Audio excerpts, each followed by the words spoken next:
장교 출신이 쪽팔리게 짝퉁 입고 다니네. 군복 뒤에 숨은 오만함이 한 사람의 이름 위에 새겨진 수십 년의 헌신을 조롱합니다. 이 비웃음이 어떻게 철옹성 같던 최정예 특수부대를 뿌리부터 뒤흔드는 거대한 태풍의 눈이 되었을지 궁금하지 않으세요? 안녕하세요. 오늘도 편안한 시간 보내고 계신가요?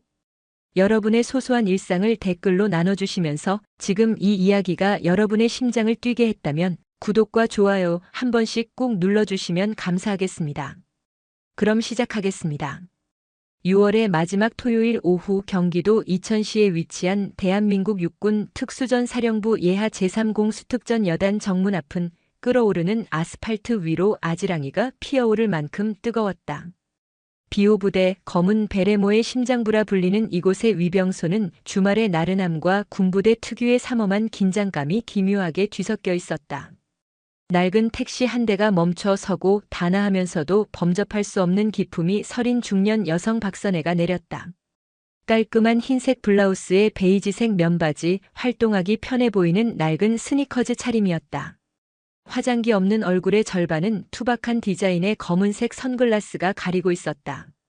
면회 왔습니다. 박선혜가 방탄 유리를 향해 말하자 안에서 스마트폰을 보던 김태호 병장이 건성으로 대꾸했다. 신분증 주십시오.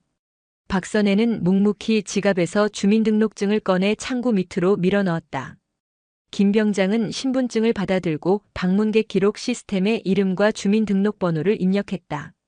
옆에 있던 이승준 상병은 아예 대놓고 그녀의 머리부터 발끝까지를 훑어내리며 시시하다는 표정을 지었다. 특수임무대 윤서와 하사면회. 김 병장이 방문 목적을 입력하던 순간 그의 손가락이 모니터 위에서 그대로 굳어버렸다. 방문객의 이름 옆으로 시스템에 연동된 군 내부 인물 정보가 팝업창으로 떠올랐기 때문이다. 박선혜 준장 국방부 정책기획관실. 뭐야 이거. 김 병장의 눈이 경악으로 물들었다. 옆에서 낄낄거리던 이 상병도 모니터를 보고는 얼굴이 하얗게 질렸다. 준장. 별. 자신들이 속한 여단의 최고 지휘관과 같은 계급. 그것도 국방부 직속의 장군이었다. 두 사람은 반사적으로 자리에서 벌떡 일어나 창밖의 여성을 다시 쳐다봤다. 시장에서 산 듯한 옷차림, 평범한 아주머니의 모습 어디에서도 별의 위엄은 찾아볼 수 없었다. 저기 장군님이셨습니까? 몰라 뵈어 죄송합니다. 김 병장이 당황하며 마이크에 대고 외쳤다. 그의 목소리는 황급히 예를 갖추었지만 그들의 눈빛 속에는 존경심보다는 설마 저 사람이 하는 의심과 당혹감이 가득했다. 괜찮다. 손녀를 보러 온 것이니 절차대로 진행하도록. 박선혜는 담담하게 대답했다. 그녀는 두 병사의 경직된 얼굴과 흔들리는 눈빛을 통해 모든 것을 꿰뚫어 보고 있었다. 예, 알겠습니다. 바로 연락드려서 내려오라고 하겠습니다. 저쪽 면회 대기실에서 잠시만 기다려주시면 감사하겠습니다. 김 병장은 허리가 부러져라 고개를 숙였다. 박선혜는 말없이 고개를 끄덕이고 녹슨 컨테이너 박스로 발걸음을 옮겼다. 그녀의 모습이 컨테이너 안으로 사라지자마자 두 병사는 참았던 숨을 몰아쉬었다. 이 상병이 믿을 수 없다는 듯이 속삭였다. 야, 진짜 장군 맞아? 여자 장군이 다 있냐? 몰라 씨. 시스템에 그렇게 뜨는데 어떡해. 근데 옷차림이 저게 뭐야? 선글라스는 어디서 구했대? 영락 없는 우리 엄마 친구 모습인데. 그러게. 국방부 정책실이면 뭐 맨날 책상에만 앉아있는 행정직이겠지. 전투 한 번 안 해본 별이 무슨 별이야. 똥별이지. 그들의 목소리는 작았지만 그 안에 담긴 경멸과 편견은 조금 전보다 더욱 노골적이었다. 알고도 무시하는 그들의 태만은 이제부터 시작이었다. 그들은 박선혜가 장군이라는 사실을 확인했음에도 윤서와 하사의 중대로 연락하는 것을 의도적으로 미뤘다. 그들에게 그녀는 무서운 전투부대 지휘관이 아니라 만만한 여군 행정장교일 뿐이었다. 푹푹 찌는 컨테이너 안에서 30분이 지나고 1시간이 다 되어갔다. 손녀가 내려오지 않자 이상함을 느낀 박선혜는 다시 위병소로 향했다. 창구 너머로 김 병장과 이 상병은 다시 스마트폰 게임에 열중하고 있었다. 그녀가 다가오는 것을 보고서야 화들짝 놀라며 스마트폰을 숨겼다. 아직 연락이 안 된 건가? 박선혜의 목소리는 낮고 차분했다. 아, 죄송합니다, 장군님. 지금 중대 전체가 훈련 준비 때문에 통제가 잘 안 되어서 연락이 조금 늦어지는 것 같습니다. 다시 한번 확인해 보겠습니다. 김 병장은 땀을 뻘뻘 흘리며 변명했지만 그의 태도는 명백한 거짓말이었다. 박선혜는 그들의 연극을 더 이상 지켜볼 수 없었다. 그녀는 아무 말 없이 자신의 군용 스마트폰을 꺼내 단축 번호 1번을 길게 눌렀다. 두 병사는 의아한 표정으로 그녀를 바라봤다. 신호음이 2번 울리기 전 다급한 목소리가 들려왔다. 충성. 제5군단장 중장 이강현입니다. 장군님, 무슨 일 있으십니까? 그 순간 김 병장과 이 상병의 얼굴에서 핏기가 완전히 가셨다. 군단장. 자신들의 여단장이 아니라 이 일대의 모든 부대를 지휘하는 별 3개의 최고 사령관이었다. 저 아주머니 아니 장군이 단축번호 1번의 군단장을 저장해 놓은 상상조차 할 수 없는 존재였다는 사실을 깨닫는 순간이었다. 박선혜의 입에서 얼음장처럼 차가운 목소리가 흘러나왔다. 이 장군, 나 박선혜 준장이네. 지금 내가 자네 군단 예하 3여단 위병소에 와 있는데 말이야. 이곳 기강이 아주 볼만하군. 이강현 중장의 귀를 찢는 듯한 경례와 절규에 가까운 외침은 제3공수특전 여단 위병소의 시간을 완벽하게 얼려버렸다. 방금 전까지 스마트폰 화면에 콜을 받고 있던 김태호 병장과 저급한 농담으로 낄낄거리던 이승준 상병은 이제 허연 얼굴로 굳어버린 석상이나 다름없었다. 그들의 뇌는 눈앞의 광경을 현실로 받아들이기를 거부하고 있었다. 자신들이 만만한 행정직 똥별이라며 의도적으로 무시하고 직무를 태만했던 저 평범한 아주머니가 자신들의 군단장인 3스타 장군조차 죄인처럼 벌벌 떨게 만드는 상상조차 할 수 없는 거물이었다니. 장군님. 김 병장의 귀에는 이강현 군단장의 목소리가 이명처럼 맴돌았다. 그들은 단순한 실수를 저지른 것이 아니었다. 장군임을 인지하고도 군의 지휘체계 그 자체를 능멸한 것이었다. 등줄기에서부터 차가운 식은땀이 폭포수처럼 흘러내렸다. 다리가 사시나무처럼 떨려 제대로 서 있는 것조차 힘들었다. 박선혜 준장은 자신을 향해 90도로 허리를 숙인 이강현 중장을 잠시 말없이 내려다보았다. 그녀의 얼굴에는 분노나 놀라움 같은 감정의 동요가 전혀 없었다. 오직 얼음장처럼 차갑고 고요한 평온함만이 감돌았다. 그러나 그 침묵이 이강현 중장에게는 수만 마디의 질책보다 더 큰 공포로 다가왔다. 일어나게, 이 장군. 여기가 자네가 허리 숙일 자리는 아닐 텐데. 나지막하지만 모두의 귀에 선명하게 박히는 목소리. 이강현 중장은 그 말에 황급히 허리를 폈지만 여전히 고개를 들지 못한 채 죄인처럼 서 있었다. 송구합니다, 장군님. 관할 부대에서 이런 엄청난 과오가 발생했으니 100번 죽어 마땅합니다. 모든 책임은 군단장인 제게 있습니다. 부디 중벌로 다스려 주십시오. 그때였다. 군단장 지휘 차량 행렬이 일으킨 소란을 뒤늦게 보고받은 제3공수특전 여단 지휘통제실이 발칵 뒤집혔다. 위병소 CCTV를 통해 자신들의 직속 상관인 군단장이 신원 미상의 여성 앞에서 고개를 조아리는 충격적인 장면을 파악한 당직 사령은 얼굴이 새파랗게 질려 즉시 여단장에게 직보했다. 보고를 받은 3여단장 정재혁 준장은 의자에서 벌떡 일어났다. 뭐? 5군단장 이강현 중장님께서 우리 부대 위병소에 와 계시다고. 그것도 헌병 때까지 대동해서? 이유는? 그것이 신원 미상의 여성 민간인 한 분 앞에서 고개를 숙이고 계십니다. 그 여성분이 혹시 박선혜 장군님이신 것 같습니다. 정재혁 준장의 머릿속이 하얗게 비어버렸다. 박선혜 준장. 여군 출신으로 최초의 여성 전투병과 장군이 된 입지전적인 인물.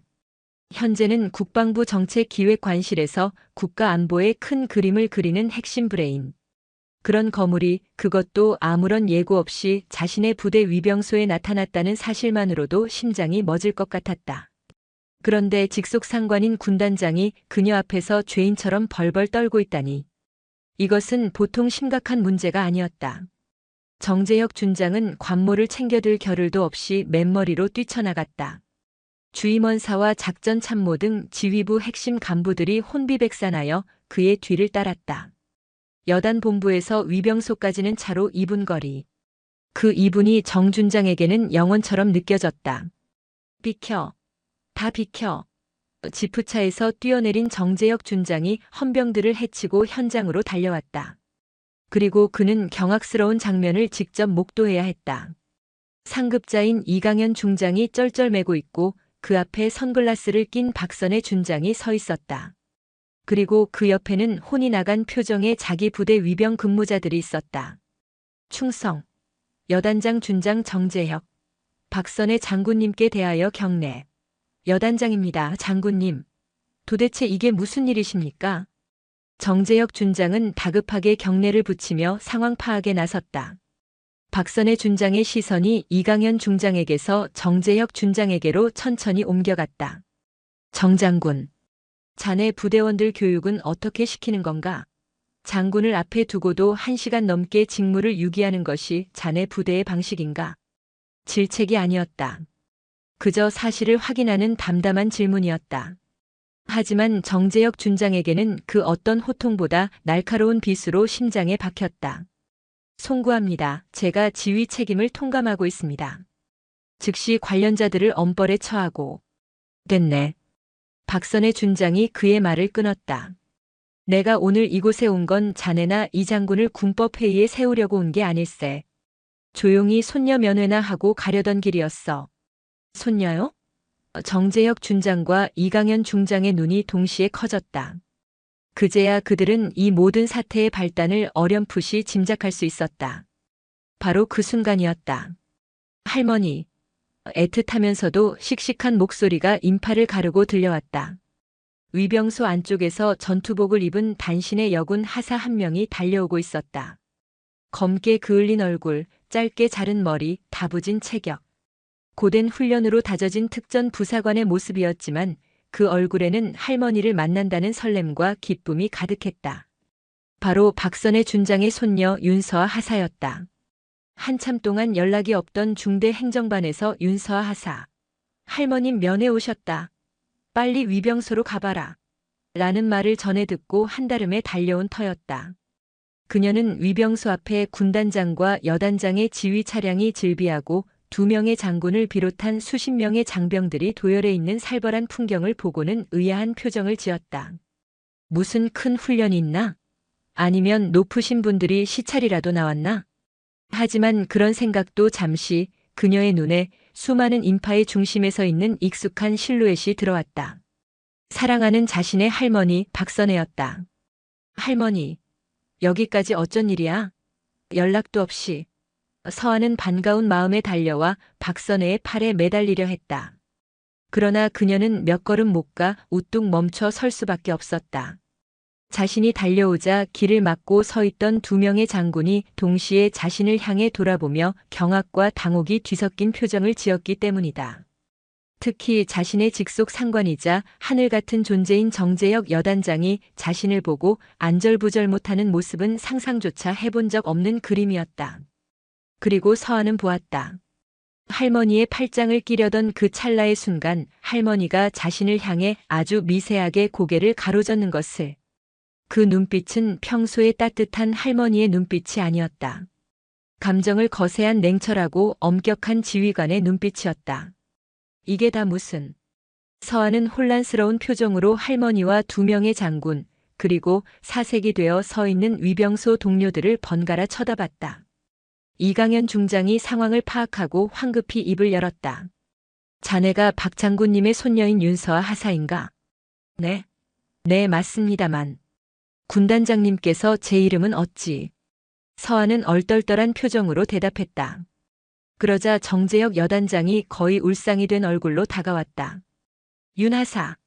윤하사가 왜 여기에 아니, 저분이 윤하사 할머님이셨나? 진작 보고를 했어야지. 정재혁 여단장의 다급한 외침에 윤서아 하사의 머릿속은 더욱 복잡해졌다. 평생을 교직에 몸담으시다 정년 퇴임하시고 지금은 조용히 텃밭을 가꾸며 사시는 것으로만 알았던 할머니. 물론 어릴 적부터 할머니의 반듯하고 강직한 성품을 존경해왔지만 군단장과 여단장이 동시에 벌벌 떨 위인이었다고는 상상도 해본 적이 없었다. 박선의 준장은 혼란에 빠진 손녀를 잠시 바라보다 이강현 중장과 정재혁 준장을 향해 말했다. 두 사람 모두 잠시 자리를 비켜주게. 손녀와 조용히 얘기 좀 하고 싶으니. 예, 알겠습니다, 장군님. 두 장군은 마치 구원이라도 받은 것처럼 재빨리 물러나 멀찍이 떨어진 곳에서 부동자세로 대기했다. 박선혜는 그제야 서아를 향해 부드러운 미소를 지어 보였다. 하지만 그 미소 뒤에는 깊은 슬픔과 안타까움이 서려 있었다. 서아야, 놀랐느냐? 할머니, 이게 도대체 어떻게 된 거야? 저분들은 왜 할머니한테 장군님이라고? 서아의 목소리가 가늘게 떨렸다. 박선혜는 손녀의 손을 따뜻하게 잡아주었다. 그 이야기는 나중에 차차 해주마. 그보다 이 할미가 오늘 너를 보러 왔다가 아주 못 볼 꼴을 보고 말았다. 박선혜의 시선이 위병소의 김 병장과 이 상병에게로 향했다. 두 병사는 그 시선을 마주하는 순간 숨이 멎는 듯한 압박감을 느꼈다. 눈앞의 여성 장군은 그들을 질책하거나 욕하지 않았다. 그저 그들의 존재 자체를 투명하게 꿰뚫어 보는 듯한 깊은 눈으로 응시할 뿐이었다. 그 시선 앞에서 그들의 모든 변명과 거짓, 오만함은 먼지처럼 부서져 내렸다. 김 병장, 이 상병이라고 했나? 박선혜가 두 사람의 이름을 불렀다. 예, 병장 김태호, 상병 이승준. 두 사람은 반사적으로 군기가 바짝 든 목소리로 자신의 이름을 외쳤다. 평생 내본 적 없는 가장 큰 목소리였다. 너희들이 입고 있는 그 군복이, 어깨에 달린 태극기가 무엇을 의미하는지 알고 있나? 두 병사는 아무 대답도 하지 못했다. 박선혜가 말을 이었다. 그것은 국민의 생명과 재산을 지키겠다는 신성한 약속의 상징이다. 너희들이 면회 온 한 명의 국민을, 그것도 여러분의 상관인 장군을 대하는 태도가 곧 너희들이 조국을 대하는 태도다. 너희들은 오늘 군복을 입을 자격이 없음을 스스로 증명했다. 단순히 나를 모욕해서가 아니다. 국민을 기만하고 군인의 명예를 더럽혔기 때문이다. 그녀는 두 사람에게서 시선을 거두고 멀찍이 서 있는 정재혁 여단장을 향해 말했다. 정장군. 예, 장군님. 저 두 병사에 대한 징계는 자네에게 맡기겠네. 하지만 그걸로 끝이라고 생각하지 말게. 다음 주 월요일부터 일주일간 제3공수특 전 여단 전체에 대한 국방부 특별복무 점검을 실시하겠다. 내가 직접 점검단을 이끌고 올 것이다. 예, 알겠습니다. 국방부 특별복무 점검. 그 단어가 나오는 순간 정재혁 여단장과 이강현 중장의 얼굴이 다시 한번 하얗게 질렸다. 그것은 일반적인 감찰과는 차원이 다른 군의 뿌리부터 뒤흔드는 가장 강력한 형태의 점검이었다. 점검단장에게는 지휘관의 지휘권까지 일시적으로 제한할 수 있는 막강한 권한이 주어졌다. 박선혜 준장이 직접 점검단을 이끈다는 것은 이번 사태를 결코 좌시하지 않고 3여단 나아가 5군단 전체의 기강 해이 문제를 뿌리 뽑겠다는 강력한 의지의 표명이었다. 모든 것이 자신의 할머니 한 사람으로 인해 벌어지고 있다는 사실을 깨달은 윤서와 하사는 입술을 깨물었다. 할머니에게 자랑스러운 군인의 모습을 보여주고 싶었는데 오히려 가장 부끄럽고 끔찍한 군의 치부를 드러내는 현장의 중심에 서게 된 것이다. 그녀는 죄스러움에 고개를 들 수 없었다. 박선혜 준장은 손녀의 그런 마음을 읽은 듯 서아의 어깨를 가볍게 두드려 주었다. 서아야, 고개 들어라. 내 잘못이 아니다. 썩은 부부는 도려내야 새살이 돋는 법이다. 너는 내 자리에서 묵묵히 임무를 수행하는 것이 이 할미를 돕는 것이다. 알겠느냐? 예, 할머니. 그제야 서아는 천천히 고개를 들었다. 그녀의 눈에는 눈물이 그렁했지만 이전보다 훨씬 더 단단한 결의가 서려 있었다. 박선혜 준장은 마지막으로 위병소에 굳어있는 두 병사를 향해 한마디를 남기고 돌아섰다. 너희들은 오늘 한 사람의 할머니를 무시한 것이 아니라 너희들이 지키겠다고 맹세한 대한민국 국민과 군의 지휘체계를 버린 것이다. 그 의미를 뼈에 새기도록 해라. 그 말을 끝으로 박선혜 준장은 이강현 군단장이 급히 열어주는 지휘관 세단 뒷좌석에 올랐다. 차가 떠나기 직전 그녀는 창문을 내리고 서아에게 말했다. 주말 잘 보내고 다음 주에 보았구나. 그때는 국방부 점검단장으로 오마. 차가 미끄러지듯 위병소를 빠져나갔다. 그 뒤로 마치 폭풍이 휩쓸고 간 듯한 정적과 혼란만이 남았다. 이강현 군단장과 정재혁 여단장은 넋이 나간 표정으로 차가 사라진 방향을 바라보았고 윤서와 하사는 착잡한 심정으로 그리고 김병장과 이상병은 세상이 끝난 듯한 절망적인 표정으로 그 자리에 망부석처럼 서 있었다. 대한민국 최정예 특수부대 제3공수특전 여단의 사상 초유의 피바람을 예고하는 폭풍전야의 순간이었다.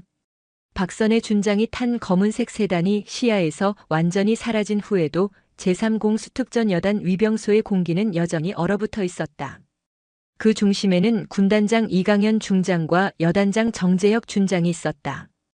두 명의 장성은 마치 죄인처럼 뻣뻣하게 굳어 감히 먼저 입을 열 엄두도 내지 못했다. 그들의 시선은 허공을 헤맸고 이마에 맺힌 식은땀은 6월의 햇살 아래서도 마를 줄 몰랐다. 사건의 직접적인 원인을 제공한 김태호 병장과 이승준 상병은 이미 군단장과 함께 출동한 헌병들에게 양팔을 붙들린 채 연행된 후였다. 그들의 얼굴에서는 모든 색이 사라져 살아있는 사람이라기보다는 밀랍 인형에 가까워 보였다. 그들은 이제 더 이상 평범한 군 생활로 돌아갈 수 없음을, 아니 어쩌면 인생 전체가 그날 그 시간부로 끝장나 버렸음을 직감하고 있었다. 한참의 침묵 끝에 먼저 입을 연 것은 이강현 중장이었다. 그는 한숨을 깊게 내쉬며 정재혁 준장을 돌아보았다. 그의 눈에는 분노와 자책, 그리고 일말의 동정심이 복잡하게 뒤섞여 있었다. 정 장군, 이 일을 어찌하면 좋겠나. 정재혁 준장은 입술을 잘근잘근 씹었다. 변명할 여지가 없었다. 자신의 부대에서 자신의 부하들이 대한민국 육군의 얼굴에 먹칠을 했다. 그것도 하필이면 군내에서 가장 강직하고 청렴하기로 소문난 독사박선의 준장을 상대로. 모든 것이 제 부덕의 소치입니다. 군단장님께 누를 끼쳐 송구할 따름입니다. 지금 나한테 송구할 때가 아니지 않은가. 문제는 다음 주에 들이닥칠 국방부 특별복무점검이야. 이강현 중장의 목소리가 격앙되었다. 그는 특별복무점검이라는 단어에 힘을 주어 말했다. 그 단어의 무게를 누구보다 잘 알기 때문이었다. 박 장군님 성격에 이번 일을 결코 그냥 넘기지 않으실 걸세. 단순한 위병 근무 기강 해이 문제로 끝날 일이 아니야. 아마 자네 여단뿐만 아니라 내 군단까지 이 일대 부대 전체의 비리와 부조리를 몽땅 파헤치려 드실 게 분명해. 정재혁 준장의 안색이 더욱 어두워졌다. 이강현 중장의 말은 과장이 아니었다. 박선의 준장은 과거 감찰 참모 시절 성역 없이 비리를 척결하여 한 번 물면 절대 놓지 않는다는 의미의 독사라는 별명으로 불렸던 인물이었다. 그녀가 직접 칼을 빼들었다는 것은 이번 기회에 군에 썩은 환부를 완전히 도려내겠다는 선전포고나 마찬가지였다. 일단 여단전 장병의 휴가와 외출, 외박을 전면 통제하고 오늘부로 비상근무 체제에 돌입하겠습니다. 각 대대별로 자체 점검을 실시해서 문제될 만한 것들은 사전에 조치하고. 그런 임기응변식 처방으로 막을 수 있는 분이 아니시네. 이강현 중장이 정재혁 준장의 말을 가로막았다. 자네나 나나 우리 어깨에 달린 별이 부끄럽지 않으려면 지금이라도 솔직해져야 해. 골마 터지기 전에 우리가 먼저 살을 째야 한다는 말일세. 그는 잠시 말을 멈추고 하늘을 올려다보았다. 마치 자신의 결심을 하늘에 묻는 듯 했다. 나부터 내 군단부터 정리하겠네. 자네도 준비하게. 이번 점검은 우리 둘의 목이 날아갈 수도 있는 아주 혹독한 겨울이 될 걸세. 그 말을 남기고 이강현 중장은 자신의 차에 올랐다. 그의 얼굴에는 모든 것을 체념한 듯한 비장함이 서려 있었다. 정재혁 준장은 멀어지는 군단장의 차를 보며 마른 침을 삼켰다.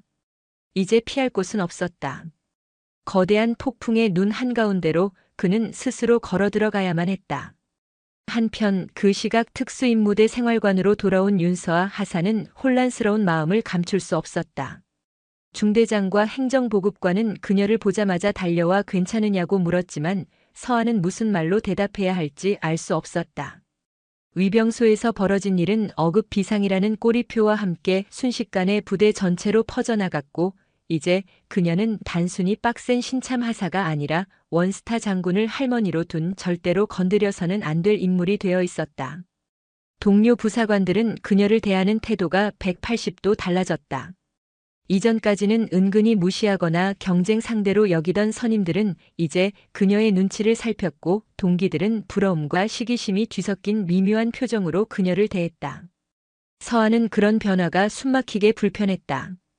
그녀는 오로지 자신의 실력과 노력으로 인정받고 싶었지 할머니의 후광을 얻고 싶지는 않았다. 윤하사, 괜찮아? 많이 놀랐지? 중대 유일한 여군 선임이었던 김민지 중사가 다가와 어깨를 두드리며 물었다. 그녀는 평소 서하를 못마땅하게 여기며 사사건건 트집을 잡던 인물이었다. 괜찮습니다, 김 중사님. 서하는 애써 담담하게 대답했다. 이야, 나는 정말 몰랐네. 윤 하사 할머님이 그런 대단한 분이실 줄은. 어쩐지 처음 봤을 때부터 포스가 남다르다 했어. 우리 윤 하사, 이제 아무도 못 건드리겠네. 든든한 백이 생겼으니 말이야. 김민지 중사의 말에는 가시가 돋쳐 있었다. 그것은 위로가 아니라 교묘하게 비꼬는 질투였다. 서하는 주먹을 꽉 쥐었다. 네, 나는 그런 걸 원한 게 아니야. 그녀는 소리치고 싶었지만 꾹 참았다. 지금은 감정을 드러낼 때가 아니었다. 할머니가 말씀하셨다. 내 자리에서 묵묵히 임무를 수행하는 것이 이 할미를 돕는 것이다라고. 서하는 그 말을 가슴에 새겼다. 그날 오후부터 삼여단은 그야말로 지옥으로 변했다. 여단장의 지시로 모든 장병의 휴가와 외출이 금지되었고 전부대는 비상근무 체제에 들어갔다. 간부들은 퇴근도 하지 못한 채 밤새도록 서류와 씨름했고 병사들은 하루 종일 관물대 정리와 청소, 각종 훈련 준비에 내몰렸다. 부대 전체에 팽팽한 긴장감이 감돌았고 모두의 얼굴에는 짜증과 불안감이 역력했다. 그리고 그 모든 불만의 화살은 은밀하게 윤서와 하사에게로 향했다. 아, 진짜 윤서와 하사 때문에 이게 무슨 고생이냐? 그러게 말이다. 무슨 장군 손녀가 특전사는 왜 와가지고 그냥 곱게 자랄 것이지. 다음 주에 국방부 점검까지 나온다며? 이제 다 죽었다, 우리. 수군거림은 그림자처럼 그녀를 따라다녔다. 그녀는 하루아침에 부대의 평화를 깨뜨린 요주의 인물이 되어버렸다. 서하는 꿋꿋하게 버티려 애썼지만 동료들의 싸늘한 시선과 노골적인 따돌림 속에서 점점 위축되어 갔다. 훈련장에서도 그녀는 철저히 고립되었다. 아무도 그녀와 파트너가 되려 하지 않았고 교관들조차 그녀를 어떻게 대해야 할지 몰라 어색한 거리를 두었다. 내가 정말 이 부대에 계속 있어도 되는 걸까? 밤이 되자 서하는 생활관 옥상에 홀로 올라가 굵은 눈물을 뚝뚝 흘렸다. 할머니를 원망한 것은 아니었다. 다만 자신의 무력함과 동료들의 편견이 서러웠다. 군인이 되겠다고 할머니처럼 멋진 군인이 되겠다고 맹세했던 자신의 꿈이 시작부터 거대한 벽에 부딪힌 것만 같아 절망스러웠다. 그리고 마침내 운명의 월요일이 밝았다. 아침부터 제3공 수특 전 여단 정무는 삼엄한 경계 태세에 돌입했다. 여단장 정재혁 준장을 비롯한 모든 간부가 정문 앞에 도열하여 국방부에서 출발한 점검단을 맞이할 준비를 하고 있었다. 오전 9시 정각. 군용버스 3대와 지휘 차량 여러 대로 구성된 국방부 특별복무점검단이 위용을 드러내며 부대 안으로 들어왔다. 가장 선두에 있던 지휘 차량에서 전투복을 반듯하게 차려입고 준장 계급장을 빛내는 박선의 준장이 내렸다. 그녀는 더 이상 평범한 할머니가 아니었다. 그녀는 대한민국 국방부의 막강한 권한을 위임받은 냉철하고 엄격한 점검단장이었다. 그녀의 뒤로는 각 분야의 최고 전문가로 구성된 20명의 점검 단원들이 일사불란하게 하차했다. 그들의 날카로운 눈빛은 이미 삼여단의 모든 것을 꿰뚫어 볼 준비가 되어 있었다. 충성. 여단장 준장 정재혁 외 35명, 국방부 특별복무점검단장께 대하여 경례. 정재혁 준장이 목청이 터져라 구호를 외쳤다. 박선의 준장은 가볍게 경례를 받고는 아무런 말 없이 도열한 간부들을 천천히 훑어보았다. 그녀의 시선이 닿는 곳마다 간부들은 저도 모르게 마른 침을 삼켰다. 보고는 생략한다. 지금부터 일주일간 이곳 여단은 나의 지휘 통제하에 들어간다. 여단장은 점검 활동에 대한 모든 지원을 책임지고 그 외에 어떠한 지휘 활동도 해서는 안 된다. 알겠나? 예, 알겠습니다. 박선의 준장은 곧바로 점검단에게 지시를 내렸다.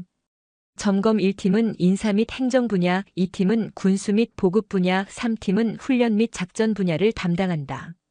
4팀은 나와 함께 지휘관 면담 및 부대원 고충 처리를 맡는다. 모든 점검은 형식적인 서류 감사가 아니라 현장 실사를 원칙으로 한다. 일개 병사라도 직접 만나서 애로사항을 청취하고 부조리가 있다면 지휘 고하를 막론하고 즉시 보고하도록. 예, 알겠습니다. 점검단은 즉시 흩어져 각자의 임무에 돌입했다. 그 모습은 마치 먹잇감을 발견한 사자떼처럼 신속하고 조직적이었다. 정재혁 준장과 여단 간부들은 속수무책으로 그들의 활동을 지켜볼 수밖에 없었다. 박선의 준장이 이끄는 4팀은 곧바로 부대 내에 소원 수리함을 설치하고 익명성이 보장되는 1:1 면담을 시작했다. 처음에는 눈치를 보던 병사들은 점검단이 진심으로 자신들의 이야기에 귀를 기울여 준다는 사실을 알게 되자 그동안 억눌러왔던 불만과 부조리를 분노의 경류처럼 쏟아내기 시작했다. 간부들의 상습적인 폭언과 욕설, 훈련 물자, 횡령, 가혹 행위, 인사비리 의혹 그동안 수면 아래 감춰져 있던 삼여단의 추악한 민낯이 하나둘씩 드러나기 시작했다. 박선의 준장은 그 모든 내용을 묵묵히 기록하며 관련 증거를 확보해 나갔다. 그리고 그녀는 일부러 윤서와 하사를 가장 마지막 순서로 면담에 불렀다. 자신의 등장이 손녀에게 어떤 영향을 미쳤는지 그녀의 입으로 직접 듣고 싶었기 때문이었다. 점검 마지막 날 오후 윤서와 하사는 굳은 표정으로 여단장실 문 앞에 섰다. 불과 며칠 전까지만 해도 감히 쳐다볼 수도 없었던 그 문은 이제 국방부 특별복무점검단장의 임시 집무실이 되어 있었다. 문 안에는 그녀의 할머니가, 아니 박선의 준장이 그녀를 기다리고 있었다. 지난 며칠간 서아는 자신의 차례가 오기만을 초조하게 기다렸다. 그것은 마치 사형수가 형 집행을 기다리는 심정과도 같았다. 들어가도 좋겠습니까? 들어와.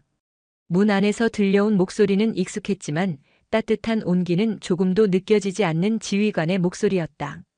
서아는 심호흡을 한 번 하고 문을 열고 들어갔다. 여단장의 거대한 집무 책상에는 박선의 준장이 앉아 있었다. 그녀 앞에는 지난 며칠간 수집된 엄청난 양의 서류와 보고서들이 산더미처럼 쌓여 있었다. 할머니는 손녀를 쳐다보지도 않은 채 서류에서 눈을 떼지 않고 말했다. 자리에 앉아라, 윤하사. 하사 윤서아, 점검단장님께 대하여 경례. 충성. 서아는 각 잡힌 동작으로 경례를 붙였다. 박선의 준장은 그제야 고개를 들어 손녀를 바라보았다. 그녀의 눈빛은 한 점의 감정도 담지 않은 맑은 유리 같았다. 앉아. 서아는 맞은편 의자에 허리를 꼿꼿이 세우고 앉았다. 할머니와 손녀의 재회가 아니었다. 이것은 점검단장과 피점검 부대원의 공식적인 면담이었다. 이름 계급 군번. 하사 윤서아, 군번 이사 XXXXX입니다. 삼여단으로 전입 온 지는 얼마나 됐나? 작년 10월 임관과 동시에 전입하여 복무한 지 8개월 됐습니다. 기계적인 질문과 대답이 몇 차례 오갔다. 박선의 준장은 손에 든 펜으로 무언가를 기록하며 마치 처음 보는 사람을 대하듯 사무적으로 질문을 이어갔다. 지난 8개월간의 복무 생활에 대해 말해보도록. 부대 생활에 어려움은 없었나? 선임이나 간부들의 부당한 지시나 가혹 행위는 없었는지 있는 그대로 보고하도록. 이 면담 내용은 철저히 비밀이 보장된다.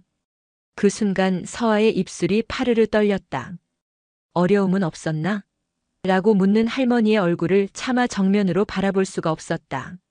지난 며칠간 그녀가 겪었던 고립과 따돌림, 장군 백이라는 조롱 섞인 수군거림이 파노라마처럼 스쳐 지나갔다.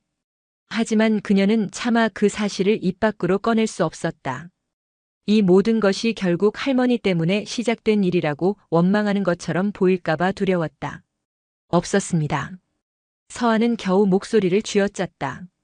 박선의 준장의 펜이 허공에서 멈칫했다. 그녀는 천천히 펜을 내려놓고 의자에 깊숙이 몸을 기댄 채 손녀를 뚫어지게 바라보았다. 다시 묻겠다, 윤서아 하사. 정말 아무 문제도 없었나? 그녀의 목소리는 여전히 평온했지만 그 안에는 모든 것을 꿰뚫어 보는 듯한 날카로움이 담겨 있었다. 서아는 더 이상 버틸 수가 없었다. 꾹꾹 눌러 참았던 서러움과 분노, 억울함이 한꺼번에 터져나왔다.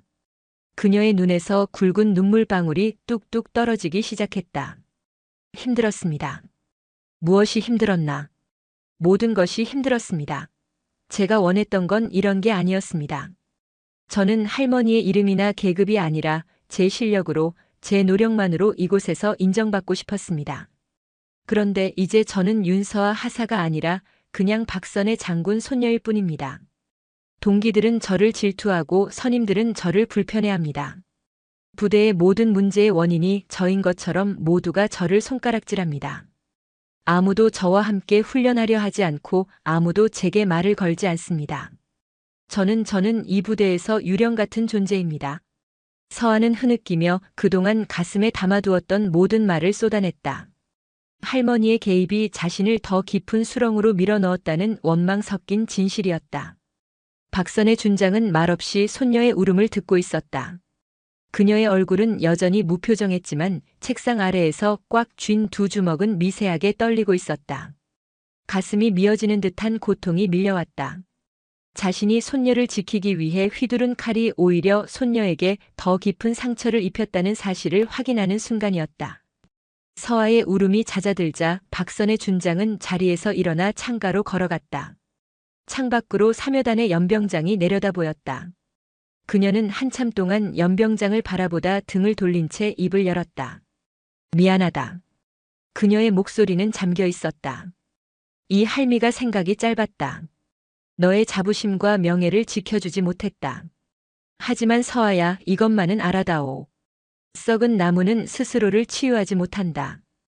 때로는 외부의 강한 충격이 필요하고 그 과정에서 주변의 생살이 다치는 아픔도 감수해야만 하는 법이다. 그녀는 다시 서아에게로 돌아섰다. 그녀의 눈은 붉게 충혈되어 있었다. 너에게 씌워진 장군 손녀라는 멍에 이 할미가 직접 벗겨주마. 내가 온전히 너의 이름으로, 너의 실력으로 이 부대에서 가장 뛰어난 군인으로 우뚝 설 수 있도록 이 썩어 빠진 땅을 완전히 갈아엎어주겠다. 그러니 너는 조금만 더 버텨다오. 이 할미를 믿고. 그것은 할머니가 손녀에게 하는 약속이자 장군이 부하에게 하는 맹세였다. 서아는 눈물을 닦고 결연한 표정으로 고개를 끄덕였다. 그날 저녁 박선의 준장은 사묘단장 정재혁 준장과 5군단장 이강현 중장을 포함한 일대 지휘관들을 모두 여단장실로 소집했다. 무거운 침묵 속에서 박선의 준장은 책상 위에 쌓인 서류 중 하나를 집어들었다. 정재혁 준장. 예, 장군님. 자네 여단 예하 11대대 보급관 박모 상사가 지난 2년간 유류 5,000리터를 빼돌려 민간에 팔아넘긴 사실 알고 있었나? 정재혁 준장의 얼굴이 하얗게 질렸다. 몰랐습니다. 몰랐다고? 박선의 준장의 목소리는 조용했지만 그 어떤 고함보다 날카롭게 심장을 찔렀다. 그녀는 다음 서류를 집어들었다. 13대대 김모 중대장이 습관적으로 부하들에게 폭언과 인격 모독을 일삼고 심지어 신임 하사들에게 자신의 빨래와 사적 심부름까지 시켰다는 수십 건의 증언이 확보됐다. 이 사실은 처음 듣는 이야기입니다. 정재혁 준장의 목소리가 기어들어갔다. 박선혜는 보고서를 하나씩 테이블 위로 던지며 지난 일주일간 밝혀낸 비리들을 하나씩 읊었다. 훈련 장비 부실 관리, 허위 초과 근무 수당 청구, 특정 부사관 진급 심사 비리 의혹, 심지어 병사들의 부식으로 나온 고기와 우유를 빼돌려 근처 식당에 팔아넘긴 행정보급관의 만행까지. 그 내용은 충격적이다 못해 참담했다. 제3공 수특전 여단.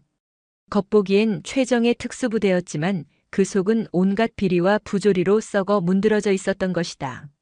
모든 보고를 마친 박선의 준장은 싸늘한 눈으로 정재혁 준장을 바라보았다. 이 모든 것이 자네 부대에서 일어난 일이다. 그런데도 자네는 몰랐다. 처음 듣는다고 말하는가? 지휘관이 부하들의 고통을 모르고 부대의 실상을 파악하지 못하는 것, 그것이 바로 가장 큰 죄다. 자네는 지휘관으로서 그리고 군인으로서 실격이다. 그녀는 자리에서 일어나 이강현 중장을 향해 말했다. 이 장군, 국방부 장관님께 보고드렸다. 오늘부로 제3공수특 전 여단장 정재혁 준장을 직위 해제한다. 동시에 이번 사태에 대한 지휘 책임을 물어 제5군단장 이강현 중장 역시 감봉 3개월의 징계에 처한다. 이해 있나? 이강현 중장은 깊이 고개를 숙이며 말했다. 어떠한 처분도 달게 받겠습니다. 정재혁 준장은 그 자리에 주저앉을 듯 휘청거렸다. 직위 해제. 그것은 군인에게 사형 선고나 다름없었다. 그의 군 생활은 그렇게 불명예스럽게 끝났다. 대한민국 최정예 부대를 이끌던 별은 그렇게 한순간에 빛을 잃고 추락했다. 다음 날 아침 박선의 준장은 제3공수특 전 여단 전 장병을 연병장에 집결시켰다. 단상 위에 선 그녀는 마이크를 잡았다. 그녀의 시선은 연병장을 가득 메운 수천 명의 장병 한 사람 한 사람을 향했다. 그 중에는 꿋꿋한 표정으로 서 있는 손녀 윤서와 하사도 있었다. 나는 오늘 국방부 특별복무점검 단장으로서가 아니라 여러분과 똑같이 군복을 입은 한 명의 선배 군인으로서 이 자리에 섰다. 그녀의 목소리는 스피커를 통해 연병장 전체에 울려 퍼졌다. 지난 일주일간 나는 이 부대의 깊은 상처와 골마 터진 환부를 목격했다. 일부 간부들의 탐욕과 나태함이 군의 명예를 더럽히고 수많은 전우들을 고통 속에 몰아넣었다. 참으로 통탄스럽고 부끄러운 일이다. 장병들 사이에서 조용한 웅성거림이 일었다. 하지만 박선혜는 목소리를 높였다. 나는 동시에 희망을 보았다.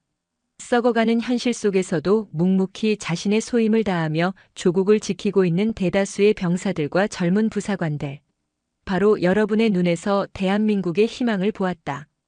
그녀는 주먹을 불끈 쥐며 외쳤다. 제3공수특 전 여단은 오늘부로 다시 태어날 것이다. 부조리를 저지른 자들은 그에 합당한 처벌을 받을 것이며 억울하게 고통받은 자들의 명예는 회복될 것이다. 이곳을 실력과 원칙만이 통하는 가장 강하고 명예로운 부대로 만들겠다.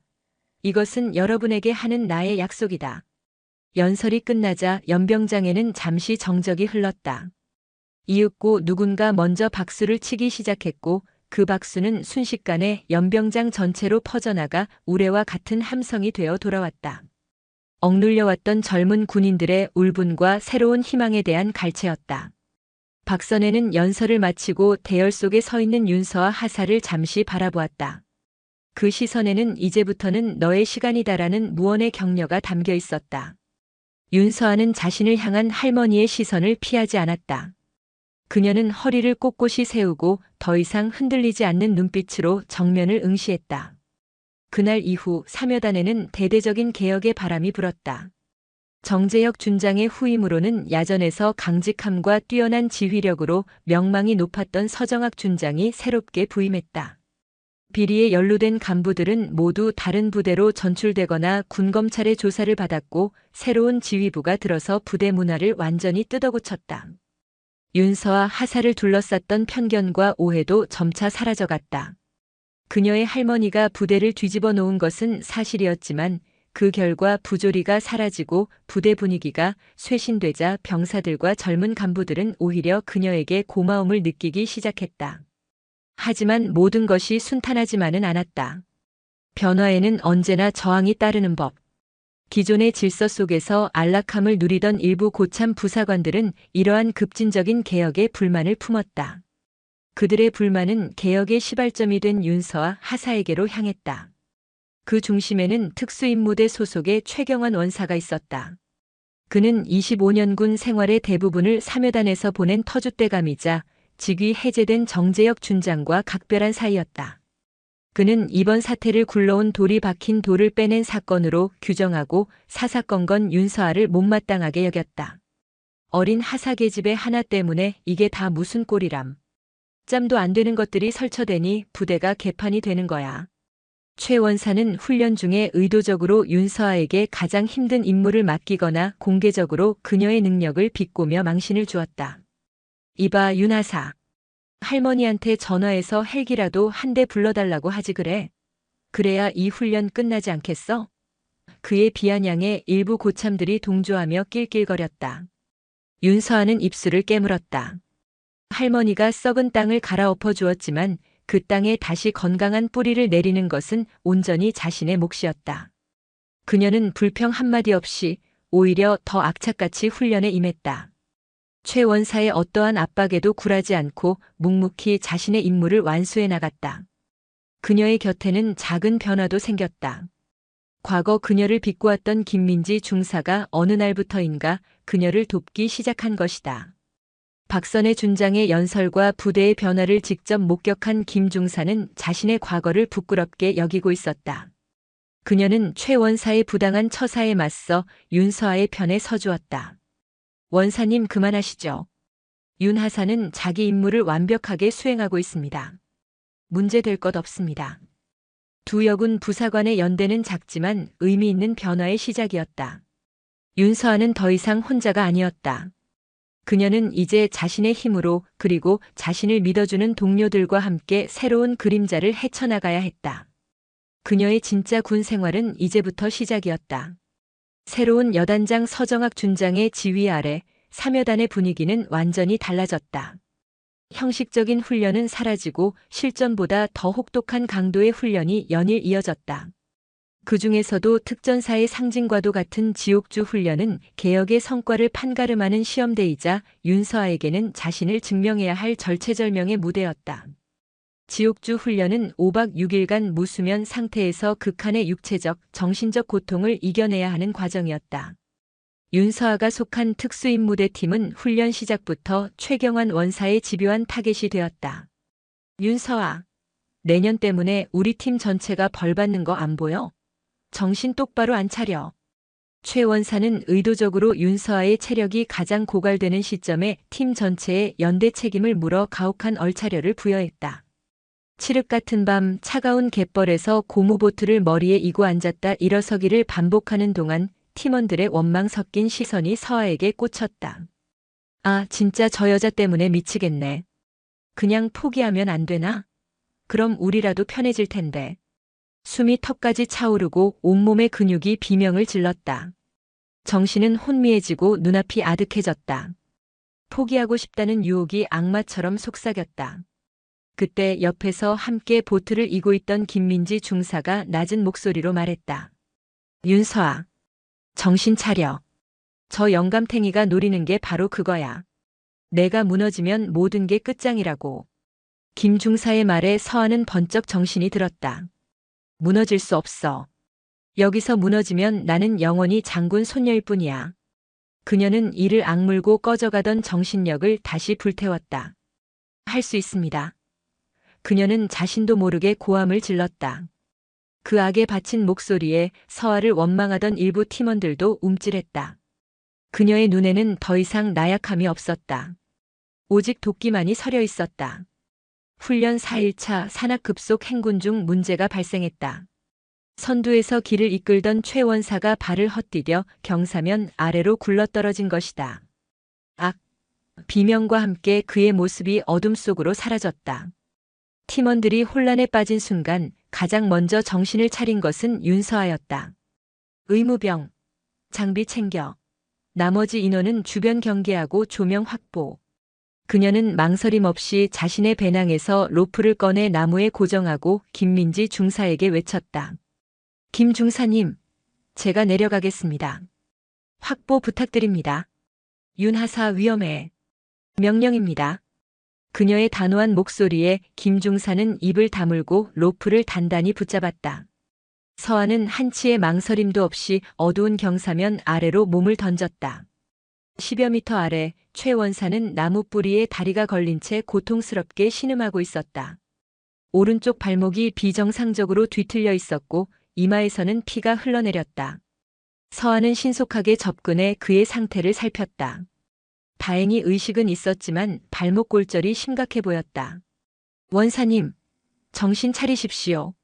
윤서아 하사입니다. 윤 하사?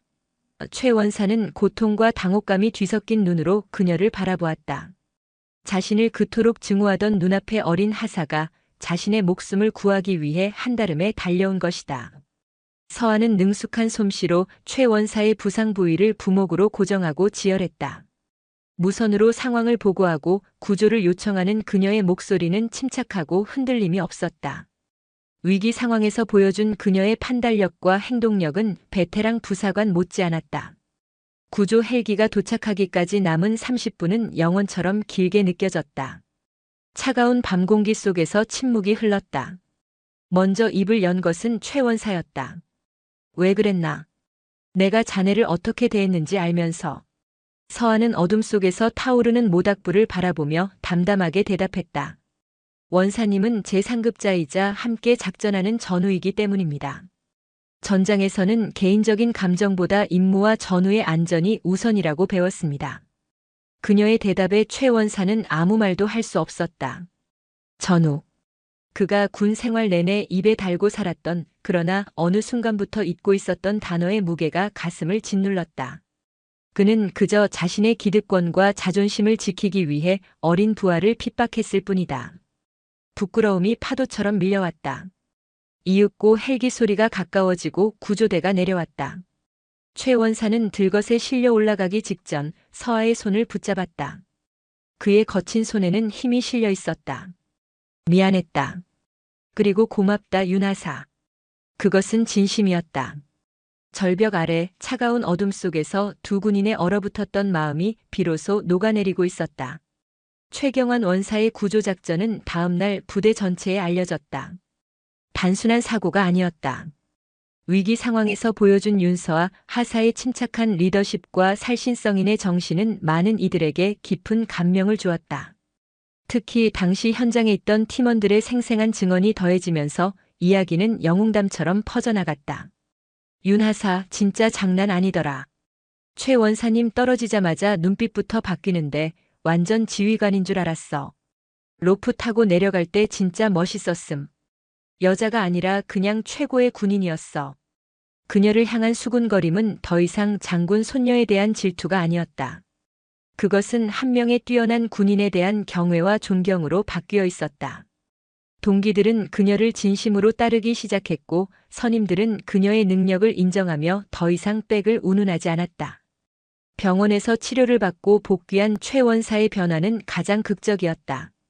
그는 전 부대원이 모인 아침 점호 시간 단상 위로 올라갔다. 전체 주목. 내가 이 자리에서 여러분에게 할 말이 있다. 그는 지난 자신의 과오를 솔직하게 인정하고 자신을 구해준 윤서와 하사에게 공개적으로 감사를 표했다. 그리고 모든 장병 앞에서 그녀를 향해 거수 경례를 붙였다. 윤서 하사. 당신은 나의 생명의 은인이자 내가 존경하는 최고의 전우다. 고맙다. 최고참 원사가 신임 하사에게 보내는 최고의 경의. 그 모습을 지켜보는 모든 장병들의 가슴이 뜨거워졌다. 그날 이후 사묘단에서 윤서하는 새로운 별명으로 불리기 시작했다. 강철의 서하. 어떠한 압박과 위기에도 꺾이지 않는 강인한 정신력과 실력을 갖춘 군인이라는 의미였다. 그녀는 더 이상 누군가의 손녀가 아니었다. 자신의 이름 오롯이 윤서하라는 이름 석자로 부대원들의 마음속에 깊이 각인된 것이다. 할머니가 갈아엎은 썩은 땅 위에서 그녀는 마침내 자신의 힘으로 강철 같은 뿌리를 내리는데 성공했다. 1년 후 제3공수특전 여단은 완전히 다른 부대가 되어 있었다. 서정학 여단장의 개혁과 박선의 준장이 뿌린 씨앗은 성공적으로 열매를 맺었다. 부조리는 사라졌고 실력과 전우애만이 존재하는 대한민국 최강의 특수부대로 거듭났다. 윤서와 하사는 그 변화의 중심에 있었다. 강철의 서하라는 별명에 걸맞게 그녀는 모든 훈련에서 발군의 기량을 선보이며 후배들에게는 존경의 대상, 선배들에게는 가장 믿음직한 파트너로 자리매김했다. 그녀의 곁에는 든든한 동료 김민지 중사가 있었고 과거의 악연을 씻어낸 최경환 원사는 이제 그녀의 가장 든든한 조력자이자 멘토가 되어주었다. 그리고 그해 가을 특전사 최고의 팀을 가리는 탑팀 선발대회가 열렸다. 각 여단을 대표하는 최정예 요원들이 모여 자웅을 겨루는 특전사 최고의 영예가 걸린 대회였다. 윤서하는 사묘단 대표팀의 일원으로 당당히 출전했다. 대회는 지옥주 훈련을 방불케 할 만큼 혹독했다. 100km 전술 무장 행군부터 고공 침투, 복합 장애물 극복, 대테러 사격까지 인간의 한계를 시험하는 극한의 과제들이 이어졌다. 수많은 팀들이 중도에 탈락하는 가운데 윤서아가 속한 3여단 팀은 놀라운 팀워크를 발휘하며 거침없이 전진했다. 특히 마지막 대테러 인질 구출 작전에서 윤서아의 활약은 독보적이었다. 복잡한 건물 내부 구조를 순식간에 파악하고 단 한 발의 오차도 없이 타겟을 제압하는 그녀의 모습은 한편의 액션 영화와도 같았다. 마지막 인질을 안전하게 구출하고 퇴출 신호탄을 쏘아 올리는 순간 대회 종료를 알리는 버저가 울렸다. 결과는 압도적인 우승. 제30 수특전 여단팀이 마침내 특전사 탑팀의 영광을 차지한 것이다. 시상식 날 팀의 에이스로 활약한 윤서아 하사는 팀을 대표하여 사령관으로부터 대통령 표창을 수여받았다. 단상 위에 올라선 그녀의 어깨는 1년 전과는 비교할 수 없을 만큼 당당했고 눈빛은 그 어떤 별보다 밝게 빛나고 있었다. 수많은 장군과 동료들의 박수갈채를 받는 그녀의 모습을 시상식장 가장 뒤편에서 한 중년 여성이 조용히 지켜보고 있었다. 사복 차림의 박선혜였다.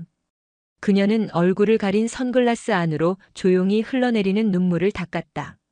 이제 손녀는 자신의 도움 없이도 스스로의 힘으로 가장 높은 곳에서 가장 밝게 빛나는 별이 되어 있었다.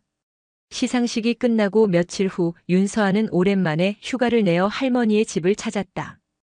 텃밭에서 상추를 돌보던 박선혜는 손녀를 보고 환하게 웃었다. 더 이상 그녀는 독사라 불리던 냉철한 장군이 아니었다.